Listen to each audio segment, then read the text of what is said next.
Corona virus की बढ़ती महामारी के कारण मंदी की आशंका को गहराते देख आरबीआई एक बार फिर से एक्शन में आ गया है।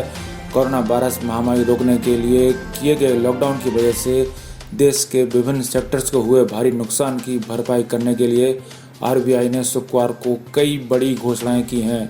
इन घोषणाओं में आरबीआई का जोर विभिन्न सेक्टर्स की वित्तीय दिक्कतों को दूर करने पर मुख्य रूप से रहा है।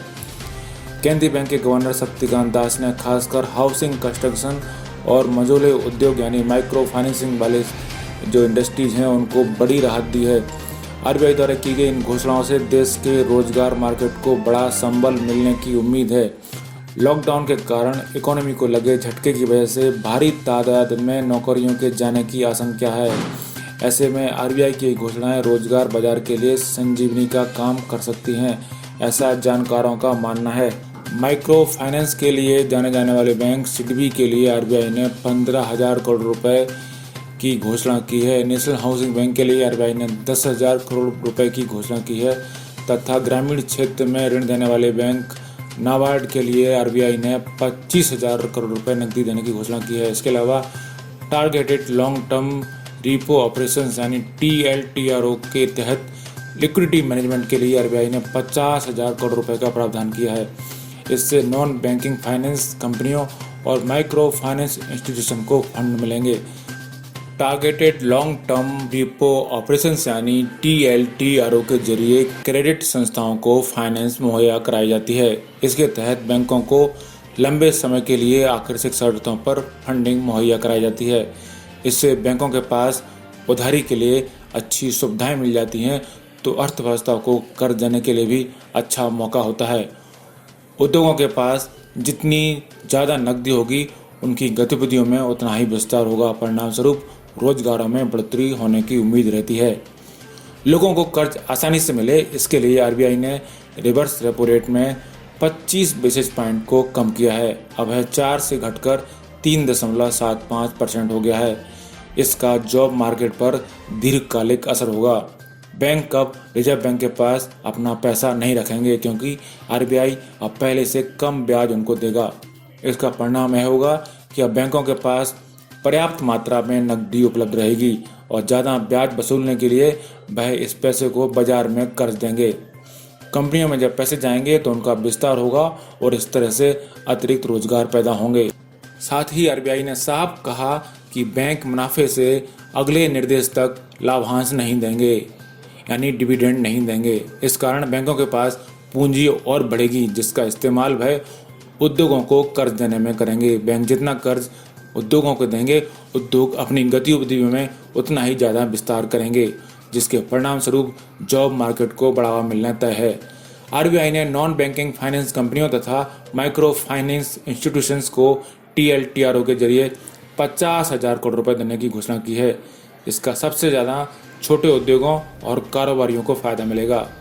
चूँकि देश में सबसे ज़्यादा लोग असंगठित क्षेत्र में काम करते हैं, इस क्षेत्र को अधिकांश लोन NBFC तथा MFIs यानी माइक्रो फाइनेंस इंस्टीट्यूशन से मिलता है। इसके लिए छोटे कारोबारियों के पास जितनी अधिक नकदी होगी वह अपने रोजगार का उतना ही विस्तार करेंगे जिससे ज़्यादा लोगों को नौकरियां मिल सकेंगी। वर्तमान में ग्रामीण कृषकों और ग्रामीण परिवार के जीवनार्थ नाबार्ड और सिडबी हर संभव सहायता व मार्गदर्शन कर रही हैं तथा समय समय पर आर्थिक छूट भी प्रदान करती हैं। आरबीआई द्वारा 50,000 करोड़ रुपए की रकम मिलने से बैंक ज़्यादा कर्ज देने के लिए प्रेरित होंगे जिससे ग्रामीण क्षेत्रों में रोजगार को बढ़ावा मिलेगा और किसानों की स्थिति मजबूत होगी। आरबीआई ने कमर्शियल प्रोजेक्ट लोन को 1 साल का एक्सटेंशन दे दिया है। इससे रियल एस्टेट क्षेत्र को बड़ी राहत मिली है। रियल एस्टेट क्षेत्र में भारी संख्या में कामगार काम करते हैं। इससे रियल एस्टेट क्षेत्र में तरलता बढ़ने का भी जॉब मार्केट पर असर दिखेगा। 17 अप्रैल की प्रेस कॉन्फ्रेंस में आरबीआई ने रेपो रेट में कोई बदलाव नहीं किया और यह 4.40% पर ही बरकरार रहेगी, लेकिन रिवर्स रेपो रेट को 0.25% कम कर दिया गया है। इस तरह दोनों रेपो रेट में अब अंतर थोड़ा बढ़ गया है जिससे बैंक अपना पैसा बाजार में डालने के लिए, बाजार में निवेश करने के लिए प्रेरित होंगे। पिछली कई तिमाहियों का रेपो रेट का यह सबसे निचला स्तर है जिससे उद्योगों को काफ़ी कम ब्याज दर पर कर्ज मुहैया कराया जा रहा है।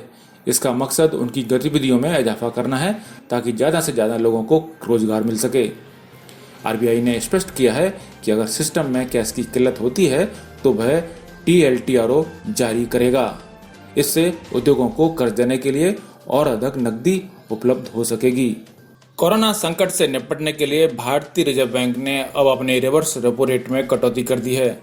अब तक आरबीआई की ओर से बैंकों से 4% का रिवर्स रेपो रेट लिया जाता था, जिसे अब 25 बेसिस पॉइंट कम करते हुए केंद्रीय बैंक ने 3.75% करने का फैसला लिया है। हालांकि यह बेहद तकनीकी और अर्थशास्त्र का टर्म है, जिससे आम लोगों के लिए कई बार समझना मुश्किल होता है। तो आइए जानते हैं कि क्या होती है रिवर्स रेपो रेट और इसमें कमी से आम लोगों को क्या फ़ायदा होगा। जैसा कि इसके नाम से स्पष्ट है, रेपो रेट का उल्टा होता है reverse repo rate. Repo rate वह दर होती है जिस पर आरबीआई बैंकों को कर्ज देता है और रिवर्स रेपो रेट वह ब्याज दर कहलाती है जिसे केंद्रीय बैंक की ओर से वित्तीय बैंकों से ली गई पूंजी पर बैंकों को दिया जाता है। इसे और आसान भाषा में इस तरह समझ सकते हैं कि बैंकों के पास जब दिन भर के कामकाज के बाद रकम बची रह जाती है तो उस रकम को भारतीय रिजर्व बैंक में रख देते हैं। इस जमा पर आरबीआई की ओर से उन्हें ब्याज दिया जाता है, जिसे रिवर्स रेपो रेट कहा जाता है। आपको बता दें कि पिछले 27 मार्च को जब आरबीआई ने प्रेस कॉन्फ्रेंस की थी तो आरबीआई ने रेपो रेट को 0.75% की भारी कटौती के बाद 4.4% पर ला दिया था। उसके पहले रेपो रेट 5.15% थी और अब रिवर्स रेपो रेट में कटौती की गई है। अब रिवर्स रेपो रेट 4.0% से घटाकर 3.75% कर दी गई है। इस तरह से रेपो रेट और रिवर्स रेपो रेट का मार्जिन बढ़ा दिया है, जिससे बैंकों को इस बात की प्रेरणा मिलेगी, इस बात के लिए मोटिवेट होंगे कि वो अपने पैसों को आरबीआई के पास पार्क करने के बजाय उसे मार्केट में इन्वेस्ट करने के रास्ते देखें। तो भले ही यह तकनीकी टर्म है और आरबीआई एवं बैंकों के बीच का मसला है, लेकिन इसका असर देश की अर्थव्यवस्था से लेकर आम नागरिकों तक होता है। दरअसल इस दर में कटौती से बाजार में नकदी की उपलब्धता बढ़ जाती है और बैंकों के पास अधिक राशि कर्ज के लिए उपलब्ध होती है। ऐसी स्थिति में वे सस्ती दरों पर कर्ज देने के लिए प्रेरित होते हैं। दूसरी तरफ बाजार में नकदी बहुत ज़्यादा बढ़ने से महंगाई बढ़ने का खतरा पैदा हो जाता है। आरबीआई इस स्थिति में रिवर्स रेपो रेट को बढ़ा देता है ताकि बैंक ज़्यादा ब्याज कमाने के लिए अपनी रकम उसके पास जमा कर दें, उसके पास रख दें। इस तरह से बैंकों के कब्जे में बाजार में बांटने के लिए कम रकम रह जाती है और बाजार में मनी फ्लो कम हो जाता है, जिससे बाजार में तरलता कम हो जाती है और इसके बाद बाजार में जो महंगाई बढ़ने का खतरा भी सीमित हो जाता है। तो आइए आप बताते हैं कि कौन से प्रमुख फैसलों की घोषणा आज की प्रेस कॉन्फ्रेंस में 17 अप्रैल को आरबीआई ने की। आरबीआई का प्रमुख फोकस इस बात पर रहा कि बाजार में लिक्विडिटी बढ़े और बाजार में मनी का फ्लो बना रहे। तो आपको बताते हैं कि आरबीआई की घोषणा की 15 बड़ी बातें कौन सी हैं। आरबीआई ने बैंकों का रिवर्स रेपो रेट 0.25% घटा दिया है। अब रिवर्स रेपो रेट 4% से घटाकर 3.75 किया गया है। आरबीआई ने चौथे targeted long term operation TLTRO की घोषणा की। चौथे TLTRO में भी 25,000 करोड़ रुपए दिए जाएंगे। बैंक TLTRO का फंड NBFC में निवेश कर सकेंगे, इसकी छूट भी बैंकों को दी गई है।